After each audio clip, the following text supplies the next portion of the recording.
কোন ছেলে যদি বাবার কবরের কাছে যায়, মার কবরের পাশে যায়, যায়া যখন দোয়া পড়ে আউযু বিল্লাহ বিসমিল্লাহ পড়িয়া, সূরা ফাতিহা পড়িয়া, সূরা ইখলাস পড়িয়া, দুরূদ শরীফ পড়িয়া দুইটা হাত আল্লাহর দরবারে বাড়ায়, ইউরফাউ আনহু আযাবুল কবর ইলা ইয়াউমিল কিয়ামা।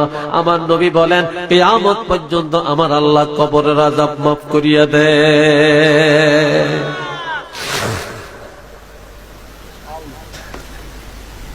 এই জন্য নবী বলেন আসসালাতু আলাইহিমা, মা বাবার ইন্তেকালের পরের খেদমত হলো তাদের জন্য দোয়া করা। 2 নম্বরে ওয়াল ইস্তিগফারু লাহুমা, তাদের ইন্তেকালের পরে তাদের গুনাহ আল্লাহর কাছে মাফ চাওয়া। ও আল্লাহ, আমাদের মা বাবা আমাদেরকে লেখাপড়া করাতে যায়, রুজি করতে যায়, সীমানা ঠিক করতে যায়, বাড়ি বাঁধতে যায়, কত অপরাধ কামাই করে তারা কবরে চলে গেছেন। আল্লাহ মেহেরবানি করে আমাদের সেই মা বাবার জীবনের সমস্ত গুনাহ মাফ করে দেন।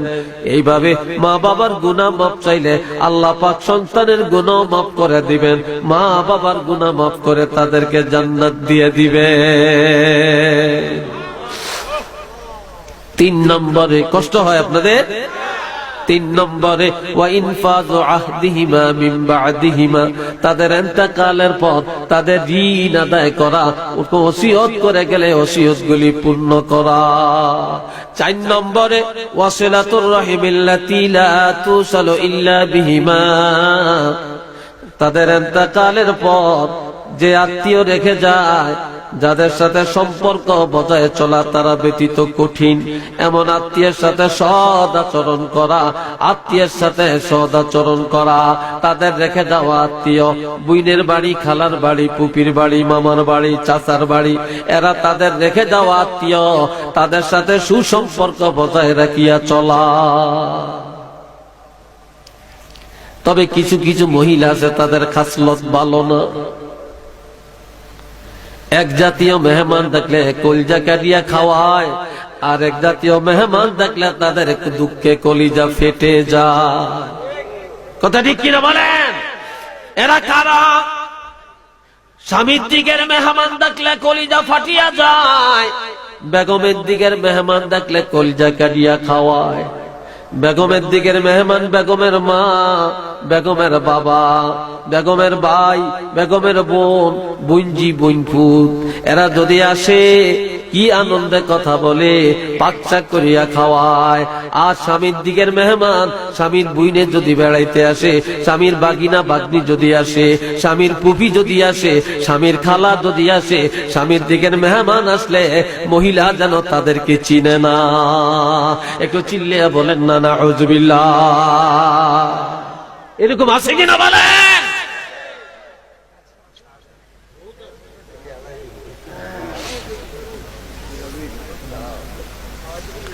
আল্লাহ 5 নম্বরে ওয়া ইকরামু সাদিকিহিমা, মা বাবার ইন্তেকালের পর তাদের বন্ধু বান্ধবের সাথে সদ আচরণ করা। ও জওয়ানেরা, বাবা নাই রে, একজন মুরব্বীরে দেখলা, যদি মনে করো আমার বাবা থাকলে ইজ্জত করতাম, আজ মুরব্বীর ইজ্জত করলা, মা বাবার খেদমতের সওয়াব তুমি পায়া যাইবা।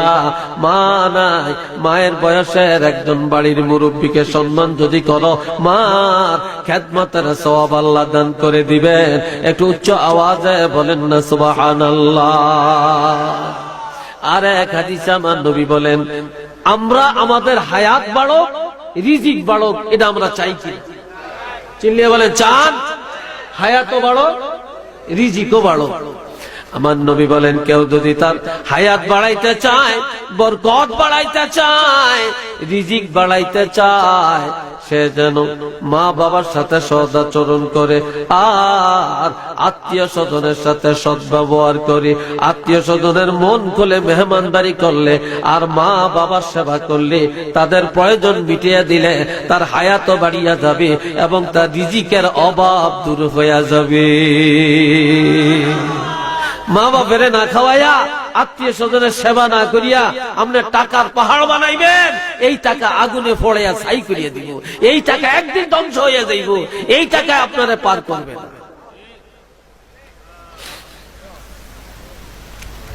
আল্লাহ এক জায়গায় দুই ভাই, এক ভাই মাঠে কাজ করে, মা আছে বাবা নাই, মায়ের সেবা করে। আর এক ভাই ঢাকা থাকে, বাসা ভাড়া করে ছেলে মেয়ে নিয়ে বাস করে, কিন্তু বাড়িতে টাকা দেয় না। বাইরা যদি কয় বাইরে তুই লেখাপড়া করছ, চাকরি করছ, তুমি মার ওষুধ লাগে, তুমি কিছু টাকা পয়সা দাও না, ভাইয়ে জবাব দেয় তোমারে না জায়গা জমিন সব দিয়ে দিছি, আমি তো জায়গা জমিনের আয় ব্যয় আনি না, তুমি হেদিনের আয় ব্যয় দিয়েই তো মায়ের সেবা করতে পারো, আমার কাছে টাকা চাও কেন? তখন ভাইয়েরে বলছে ভাই তুমি কোন দিন বাড়ি আসবে, একটু বাড়িতে আসো, দরকার আছে। ভাইয়ে বাড়িতে আসছে, আসার পরে এই যে সংসার করি না, ভাইটা মেম্বার সাহেবের কাছে যায়, যায় বলে মেম্বার সাহেব আমাদের বাড়িতে একটু আসেন, আমরা দুই ভাই আমাদের জায়গা জমিন গুলো ভাগ বন্টন করিয়া দেন। এখন ভাগ করতে বসছে, আর এখন ওই বাড়ির সোজা ভাই যে নাকি কাম কাজ করিয়া মারে খাওয়ায়, এই ভাইটা দাঁড়িয়ে বলতেছে ভাগ দুইটা, এর বাহিরে ভাগ করলে আমি মানবো না। কয় কি? এক ভাগ হলো জায়গা জমিনের ভাগ, আর এক ভাগ হলো আমার মায়ের ভাগ। তবে আমার জায়গা জমিন যত সব আমার বাইরে দিয়ে দেন, কিন্তু আমার মায়ের ভাগ আমি দিব না। আমি এতদিন কষ্ট করে আমারে খাওয়াইছি, আজকে সেই মা আমি ভাইয়ের ভাগে দিতাম না। আমি আমার মারে নিয়ে থাকবো, পরের সংসারে কাজ করব, যখন যা পারি নুন পানি খাবো, মা বাবা মারে খাওয়াবো, তবে আমার জায়গা জমিন লাগবে না, আমার বাইরে দিয়ে দেন।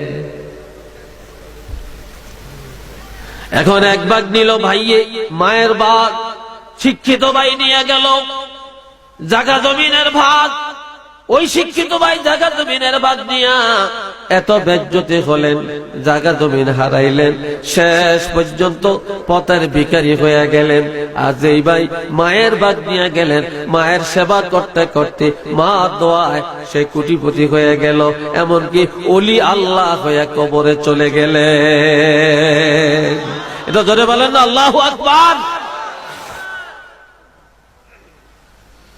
এই জন্য হাতে পায়ে ধরে বলে যায়, মা বাপ বড় নেয়ামত।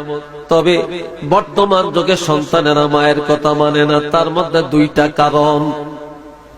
কয়টা কারণ? চিল্লিয়ে বলেন। দুইটা কারণ। এক নম্বরের কারণ হলো বাবায় খায় হারাম। জোরে বলেন কি?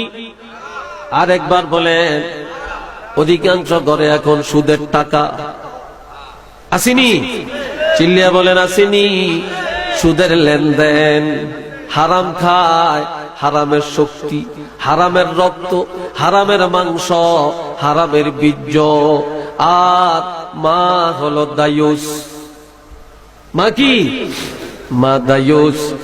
মা দায়ুস হওয়ার কারণে আর বাবা হারাম খাওয়ার কারণে এই হারামের বীর্যের সন্তান এবং দায়ুসের পেটের সন্তান কোনদিন মা বাবার উপকারে আসে না। তারা হয় মা বাবার দুশ্মন, তারা হয় সমাজের দুশ্মন, তারা হয় রাষ্ট্রের দুশ্মন, তারা হয় ধোঁকাবাজ, তারা হয় বোমাবাজ, তারা মুরব্বীর সম্মান জানে না, মা বাবার ইজ্জত জানে না, তারা হাইজ্যাক্টার, তারা হয় ডাকাত, তারা হয় গুন্ডা। একটু চিল্লিয়ে বলেন না নাউযুবিল্লাহ। কথা ঠিক না? যেই মা দিনদার, যেই মা কোরআন তেলাওয়াত করে, ইমাম জাযুলি রহমাতুল্লাহ আলাইহি তিনি মরুভূমির জমিনে হাঁটেন। হঠাৎ আসরে নামাজের সময় হয়ে গেল, নামাজ পড়বেন, ওযু করবেন, পানি নাই। হঠাৎ করে একটা মহিলা পর্দার ভিতরে থাকিয়া দেখলো আল্লাহর ওলি কি যেন তালাশ করেন। ডাক দিয়া বলে, গো আল্লাহর ওলি কি চান? বলে, মা পানি চাই। কয়, হুজুর আমাদের পুষ্করিণীতে যায় দেখেন পানি পাবেন। আল্লাহর ওলি দৌড়ে গেলেন, পানি নাই মা, পানি তো নাই। বলে আল্লাহর ওলি আপনি দাঁড়ান, পানি পাবেন। এ কথা বলে মেয়েটা দৌড়াইয়া যাইয়া শুকনা পুষ্কুনির মধ্যে একটু থুথু নিক্ষেপ করেন, সাথে সাথে ওই শুকনা পুষ্কুনির তলা দিয়া পানির জোয়ার এসে যায়। সেই পানি দিয়া আল্লাহর ওলি নামাজ পড়লেন, ওযু করলেন, নামাজ পড়লেন, ওযু করলেন, নামাজও আদায় করলেন। নামাজ পড়িয়া ঘরের পাশে ডাক দিয়া বলে, মা সত্য করে বলো গো, কি আমলটা তুমি করো যে কারণে তুমি এত বড় ওলি আল্লাহ? মারহাবা কন্যা। মেয়েটা বলে, গো আল্লাহর ওলি, আমি যেদিন আমার স্বামীর সাথে বিবাহের পরে স্বামীর গাড়িতে করিয়া স্বামীর ঘরে বউ হইয়া ঢুকলাম, সেদিন থেকে কোনদিন আমি ঘরের বাহিরে যাই না। 2 নম্বর, এক ওয়াক্ত নামাজ আমার কাজা হয় না।